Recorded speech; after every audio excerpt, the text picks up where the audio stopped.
Hello friends, Vishnu Shalini latest review. Sushmita അവിടെ നിന്നോണ്ട് പറയുവാണ്, കൊച്ചിന്റെ അമ്മയ്ക്ക് ഇതെല്ലാം അവിടെ നിന്ന് കണ്ടു നിൽക്കാനുള്ള യോഗവേ ഉള്ളു തിരുമേനി, അനുഭവ യോഗമില്ല. പെറ്റമ്മ കൊടുക്കുവോ പോറ്റമ്മ കൊടുക്കുവോ എന്ന് സ്വീകരിക്കാൻ നിൽക്കുന്ന പാർവതി ദേവിക്ക് പോലും അറിയില്ല ഇതാര് തനിക്ക് തരുമെന്ന്. കിട്ടിയാൽ കിട്ടി, അതാണ് ഇവിടെ അവസ്ഥ.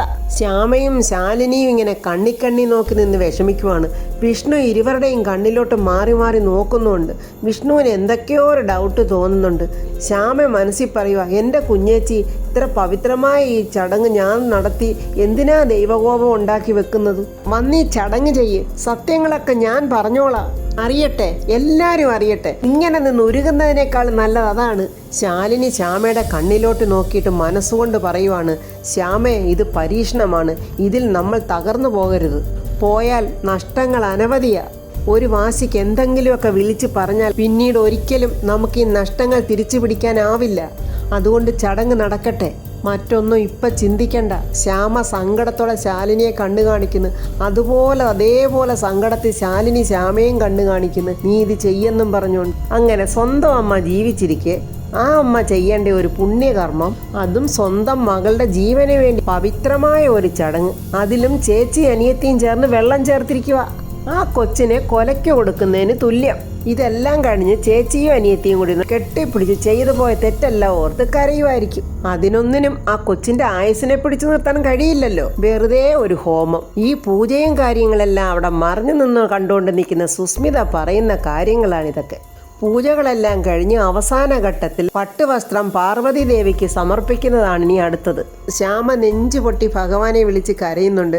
ദൈവമേ, എനിക്ക് എന്തെങ്കിലും ഒരു വഴി കാണിച്ചു തരണേ, എൻ്റെ കുഞ്ഞേച്ചി തന്നെ ഈ ചടങ്ങ് നടത്തണമേ, ദൈവമേ നീ എന്നെ രക്ഷിക്കണേ, എന്നെ പരീക്ഷിക്കല്ലേ എന്നിങ്ങനെ സങ്കടത്തോടെ നിന്ന് പ്രാർത്ഥിക്കുവാണ്. ശാലിനി, നിന്നെ ഞാനിങ്ങനെ നോക്കുകുത്തിയപ്പോലവിടെ നോക്കി നിർത്തുമെന്ന് തീരുമാനിച്ചത് ഈ സുസ്മിതയാ. ഈ ഹോമത്തിൻ്റെ അവസാന ചടങ്ങ് നീ നടത്തേണ്ടതാ. ഇത് നീ നടത്താൻ കഴിഞ്ഞില്ലെങ്കിൽ ഈ ഹോമം കൊണ്ട് യാതൊരു പ്രയോജനവും നിന്റെ മകൾക്കുണ്ടാവില്ല. ഈ ചടങ്ങുകളെല്ലാം ദൂരെ മാറി നിന്ന് സുസ്മിത ഓരോന്നും കണ്ടിങ്ങനെ മനസ്സിൽ പറയുവാണ്. അടുത്തതായിട്ട് തിരുമേനി പറയുവാണ്, ആചാരവിധി പ്രകാരം കുട്ടിയുടെ അമ്മ ദേവിക്ക് പട്ടുവസ്ത്രം സമർപ്പിക്കുക. സുസ്മിത അവിടെ നിന്നോണ്ട് പറയുക, ഇപ്പോഴിവിടെ ഞാൻ ജയിച്ചിരിക്കുക. ആചാരപ്രകാരം നീ ചരട് നിന്റെ കയ്യിൽ കെട്ടിയിരിക്കാം. ഈ തട്ടം, ഈ പട്ടുവസ്ത്രം നീ ദേവിക്ക് മുന്നിൽ വെക്കില്ലടി. വെക്കാൻ ഈ സുസ്മിത സമ്മതിക്കില്ലടി. തിരുമേനി പട്ടുവസ്ത്രം ഇങ്ങനെ നീട്ടിക്കൊണ്ട് നിന്നിട്ടും ശ്യാമ മേടിക്കാതെ ഇങ്ങനെ നിൽക്കുവാണ്. ഇത് കണ്ടിട്ട് സത്യാമ്മ, ശ്യാമയെ മേടിക്ക്. സങ്കടത്തോടെ വീണ്ടും ശ്യാമ ശാലിനിയെ നോക്കുന്ന, ശാലിനി ഇങ്ങനെ കണ്ണുകൊണ്ട് ആക്ഷൻ കാണിക്കുന്ന വാങ്ങിച്ചോന്ന് ഇത് വിഷ്ണു കാണുന്നുണ്ട്. ശ്യാമ അങ്ങനെ സങ്കടത്തോടെ വിറയ്ക്കുന്ന കൈകൊണ്ട് ആ പട്ടുവസ്ത്രം തട്ടു ഇങ്ങനെ വാങ്ങിക്കുകയാണ്. ദേവിയെ മനസ്സിൽ ധ്യാനിച്ചുകൊണ്ട് സമർപ്പിച്ചോളൂ എന്നിങ്ങനെ പൂജാരി പറയുക.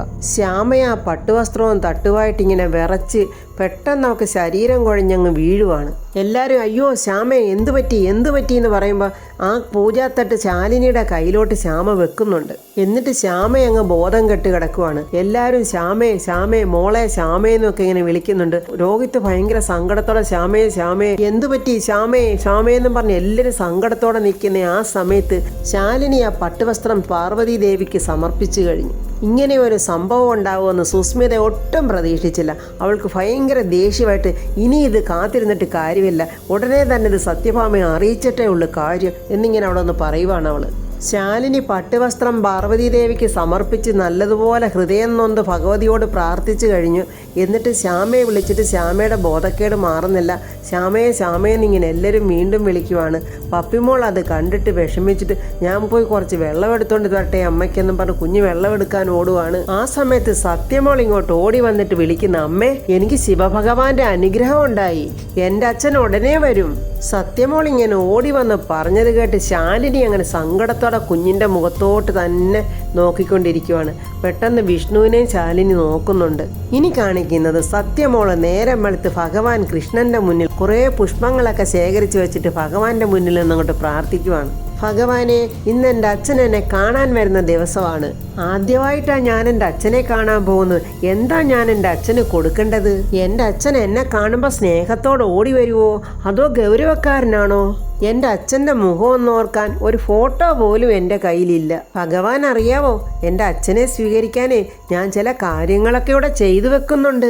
എൻ്റെ അച്ഛൻ ഇങ്ങോട്ട് വരുമ്പോൾ ഈ ഒരൊറ്റ ദിവസം കൊണ്ട് തന്നെ ഈ സത്യമോളുടെ സ്നേഹം മുഴുക്ക ഞാൻ കാണിക്കും. അതൊക്കെ കണ്ട് എൻ്റെ അച്ഛൻ ഞെട്ടണം. കുറച്ച് പൂക്കളൊക്കെ ഞാൻ സംഘടിപ്പിച്ചിട്ടുണ്ട്. അതിൽ നിന്ന് കുറച്ച് പൂക്കൾ ഞാൻ ഭഗവാനും വെച്ചിട്ടുണ്ട്. ബാക്കി എൻ്റെ അച്ഛനെ സ്വീകരിക്കുന്നതിന് വേണ്ടി എനിക്ക് വെക്കാനാ എന്നും പറഞ്ഞ് ആ പൊന്നുമോൾ ആ പൂക്കളും കൊണ്ട് പോവുകയാണ്. സത്യമോൾ അങ്ങനെ വാതുക്കൽ വെൽക്കം എന്നൊക്കെ അങ്ങോട്ട് ചോക്ക് പീസിന് എഴുതിക്കൊണ്ട് അതിൻ്റെ പുറത്ത് പൂക്കളൊക്കെ ഇങ്ങനെ ഇടുവാണ്. ഇത് കണ്ടുകൊണ്ട് ശാരദാമ്മ വന്ന് ചോദിക്കുന്നു, അല്ല ഇത് എന്തൊക്കെയാ സത്യമോളെ കാണിക്കുന്നേ? ശാരദാമ്മ കണ്ടോ, ഞാനിതൊക്കെ വരച്ചു കഴിയുമ്പോൾ ശാരദാമ്മ ഞെട്ടു. ആഹാ, അങ്ങനെയാണോ? എന്നാൽ ഞാൻ ശല്യം ചെയ്യുന്നില്ല, മോള് വരച്ചോ എന്നും പറഞ്ഞ് ശാരദാമ്മ അവിടെ നിന്നുകൊണ്ട് കാണുവാണ് ആ മോള് വരയ്ക്കുന്നതൊക്കെ. കുറെ അധികം പൂക്കളുണ്ടല്ലോ, ഇതൊക്കെ എവിടുന്ന് സംഘടിപ്പിച്ച്? അത് പല സ്ഥലത്തൊക്കെ പോയി ഞാൻ പറിച്ചോണ്ട് വന്നതാ ശാരദാമ്മേ. ഇതെന്താ പൂക്കളമാണോ? അങ്ങനെയാണെങ്കിൽ ഓണം വരണ്ടേ? ഇത് പൂക്കളമൊന്നും അല്ല ശാരദാമ്മേ. ശാരദാമ്മയോട് ഞാൻ പറഞ്ഞില്ലേ ഇത് വരച്ചു കഴിയുമ്പോ ശാരദാമ്മ ഞെട്ടുവെന്ന്. അയ്യോ, ഇനി ശാരദാമ്മ ഒന്നും പറയുന്നില്ലേ, വരച്ചു കഴിയുമ്പോ നോക്കാം.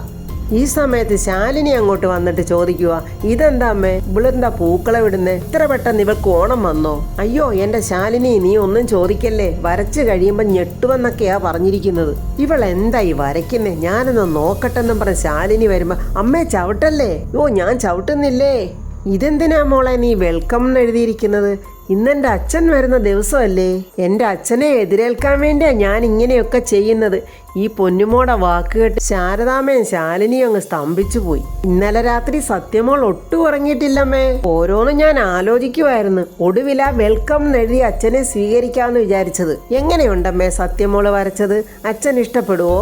ശാലിനിയുടെയും ശാരദാമ്മയുടെയും മിണ്ടാട്ടം അങ്ങ് മുട്ടിപ്പോയി. രണ്ടുപേർക്കും ഉത്തരവില്ല, ക്വസ്റ്റ്യനുമില്ല, ഒന്നുമില്ല. എന്താമ്മേ ഞാൻ ഇവളോട് പറയേണ്ടത്? അവളുടെ മുഖത്ത് സന്തോഷം കണ്ടിട്ട് എനിക്കൊന്നും പറയാനും കഴിയുന്നില്ല. അമ്മയോട് ഒരു കാര്യം ചോദിക്കാൻ മറന്നു. എന്തായിരുന്നമ്മേ എൻ്റെ അച്ഛൻ്റെ പേര്? ശാലിനിയും ശാരദാമ്മയും ഒട്ടും പ്രതീക്ഷിച്ചില്ല സത്യമോളുടെ ആ ചോദ്യം. ഇവിടെ അച്ഛൻ്റെ പേരും കൂടെ എഴുതിയാലല്ലേ അച്ഛന് മനസ്സിലാകത്തുള്ളൂ ഇത് അച്ഛനെ സ്വീകരിക്കാൻ വേണ്ടിയാ സത്യമോൾ ഇങ്ങനെ എഴുതിയതെന്ന്. അച്ഛൻ ഇന്ന് വരുമെന്നുള്ള പ്രതീക്ഷയിലാ സത്യമോൾ ഇതൊക്കെ കാണിച്ചു കൂട്ടുന്നത്. എനിക്കറിയില്ല ഇത് എവിടെ ചെന്ന് അവസാനിക്കുമെന്ന്. ശാരദാമ്മ ശാലിനിയോട് ചോദിക്കുക. ഈ കുഞ്ഞു മനസ്സിൽ അച്ഛനോടുള്ള സ്നേഹവും അച്ഛനെ കാണാനുള്ള ആഗ്രഹവും ഓരോ ദിവസം ചെല്ലുന്തോറും കൂടി വരികയാണ് മോളെ. കണ്ടില്ലേ എത്ര നിഷ്കളങ്കമായിട്ടാ ആ കുഞ്ഞ് ഓരോന്നും ചെയ്യുന്നത്. ഇന്ന് അവളുടെ അച്ഛൻ അവളെ കാണാൻ വരുമെന്നുള്ള പ്രതീക്ഷയില. ഇതൊരു കനലാണ് ശാലിനി, സത്യയുടെ മനസ്സിൽ കയറിക്കൂടിയ ഒരു കനല്. അവളുടെ സ്വന്തം അച്ഛനെ കാണുന്നവരെ ഇതിങ്ങനെ എരിഞ്ഞു നിൽക്കും. നിങ്ങൾ എന്തുവാ രണ്ടുപേരുടെ സ്വകാര്യം പറയുന്നത്? എൻ്റെ അച്ഛൻ്റെ പേരിപ്പോൾ പറയണ്ടെന്നായിരിക്കും അല്ലേ? അപ്പോൾ നിങ്ങൾ എൻ്റെ അച്ഛൻ്റെ പേര് പറഞ്ഞു തരത്തില്ല. വേണ്ട, ഞാൻ അച്ഛനെന്ന് എഴുതിക്കോളാം എന്നും പറഞ്ഞ് സത്യമോൾ വെൽക്കം എഴുതി എൻ്റെ അടുത്ത് തന്നെ അച്ഛനെന്നിങ്ങനെ എഴുതിയിരിക്കുകയാണ്. എന്നിട്ട് സത്യമോൾ ഓടിപ്പോയി ആ ഗേറ്റിൻ്റെ അടുത്ത് ഇങ്ങനെ നോക്കി നിൽക്കുവാണ്, റോഡിലോട്ട് നോക്കി. ഒത്തിരി നേരം ആ പൊന്നുമോൾ അങ്ങനെ നോക്കി നിൽക്കുന്നുണ്ട് കേട്ടോ. ആ കുഞ്ഞു മുഖം വാടുന്നുമുണ്ട്. പിന്നെ കാണിക്കുന്നത് സത്യഭാമയുടെ വീട്ടിൽ എല്ലാവരും ഭയങ്കര ബിസിയാണ്. സത്യഭാമ എന്തൊക്കെയോ ഇങ്ങനെ മൊബൈലിൽ ഞോണ്ടിക്കൊണ്ടിരിക്കുന്നു. രാഘവേട്ടൻ ന്യൂസ് പേപ്പർ വായിക്കുന്നു. രോഹിത് എന്തൊക്കെയോ കുത്തി വരച്ചെഴുതിക്കൊണ്ടിരിക്കുന്നു. ശ്യാമ കുഞ്ഞിനെ പഠിപ്പിക്കുന്നു. വിഷ്ണു മുകളിൽ നിന്ന് ഇറങ്ങി വന്നിട്ട് ചോദിക്കുന്നു, എല്ലാവരും ബിസിയാണല്ലോ ഇവിടെ. എടി പപ്പിമോളെ, നീയും വലിയ തിരക്കിലാണോ? എവിടെ? ഞാൻ വരുമ്പോൾ ഇവിടെ പടം വരച്ചുകൊണ്ടിരിക്കുക വിഷ്ണുവേട്ടാ. അതിനാണെങ്കിലോ ഈ അച്ചാച്ചൻ ഫുൾ സപ്പോർട്ടും. കുഞ്ഞുങ്ങളുടെ ഇഷ്ടത്തിനാണ് ജീവിക്കേണ്ടത്, അല്ലാതെ മറ്റുള്ളവരുടെ ഇഷ്ടത്തിനല്ല. എൻ്റെ പപ്പിമോൾ നല്ലതുപോലെ വരയ്ക്കുന്നുണ്ട്, അതുകൊണ്ട് ഞാൻ സപ്പോർട്ട് ചെയ്യുകയും ചെയ്യും എന്നിങ്ങനെ രാഘവേട്ടൻ. ഇനി എല്ലാ കാര്യത്തിലും നമ്മുടെ പപ്പിമോൾ മിടുക്കിയാവും. അതിനുവേണ്ടിയുള്ള ആയുഷ് ഹോമമല്ലേ നമ്മൾ നടത്തിയത്, സത്യഭാമ പറയുക. ഇനി പഠനത്തിലായാലും വരയിലായാലും എല്ലാത്തിലും മുന്നിലായിരിക്കും നമ്മുടെ പപ്പിയുടെ സ്ഥാനം. ആ ഹോമം നടത്തി കഴിഞ്ഞപ്പോൾ നമ്മുടെ വീട്ടിലുണ്ടായിരുന്ന എല്ലാ ദുർമൂർത്തികളും കൂട്ടത്തോടെ ഓടിപ്പോയെന്നുള്ളൊരു തോന്നല എന്നിങ്ങനെ രാഘവേട്ടൻ പറയുമ്പോൾ രോഹിത്തും പറയാം, ശരിയാണ് അച്ഛാ പറഞ്ഞത്, നമ്മുടെ ബിസിനസ് കാര്യത്തിൽ നല്ല ഉയർച്ചയാണ്. ഇങ്ങനെ പറഞ്ഞുകൊണ്ട് നിൽക്കുമ്പോൾ ദാണ്ട വരുന്നടാ അടുത്ത കുരിശ് പോലെ സുസ്മിത. പെട്ടെന്ന് രാഘവേട്ടൻ പറയുക, അങ്ങനെ എല്ലാ ദുർമൂർത്തികളും ഒഴിഞ്ഞു പോയെന്ന് പറഞ്ഞതേ ഞാനിങ്ങി തിരിച്ചെടുത്ത്. എന്താ ഇങ്ങനെ പറയുന്നത് വിചാരിച്ച് എല്ലാവരും നോക്കുമ്പോൾ രാഘവേട്ടൻ സുസ്മിതയെ നോക്കിയിട്ട് പറയുക, ചില യക്ഷികൾ ഇപ്പോഴും ഇവിടെ വട്ടം ചുറ്റി നടക്കുന്നുണ്ട്.